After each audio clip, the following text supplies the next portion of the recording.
ఈ విషయం విన్న వెంటనే నా మైండ్ బ్లాక్ అయిపోయింది. అసలు ఒక డాటర్ ఒక మదర్ని ఎలా చంపాలని ప్లాన్ వేస్తుంది? అంతేకాదు, అన్నా చెల్లెల మధ్యలో ఆస్తి గొడవలు, ఫ్రెండ్స్ మధ్యలో చిన్న చిన్న విషయాలకి గొడవ పడి విడిపోవడం, ఎందుకా అని ఆలోచిస్తుంటే మన మధ్య బాండ్ బిల్డ్ చేయడం మర్చిపోతున్నాం. చిన్నప్పుడు మనం కలిసి నవ్వడం, ఆడుకోవడం, ఫెస్టివల్స్ని ఎంజాయ్ చేయడం, ఇవన్నీ ఇప్పుడు చేస్తున్నామా?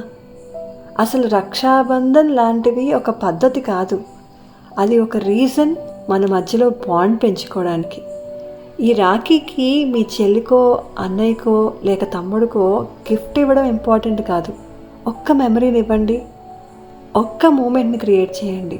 మనం చిన్నప్పుడు నేర్చుకున్న పనులు ఇప్పుడు మన పిల్లలకు చెప్పే సమయం వచ్చేసింది అనిపిస్తుంది. Let's start again, let's rebuild bonding. ఒక్క రాఖీతో ఒక్క మెమరీ.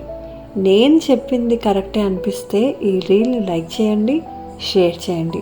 అండ్ కస్టమైజ్ రాఖీస్ కావాలి అంటే DM చేయండి. రీసెల్లర్స్ కూడా ఆల్వేస్ వెల్కమ్. Thank you.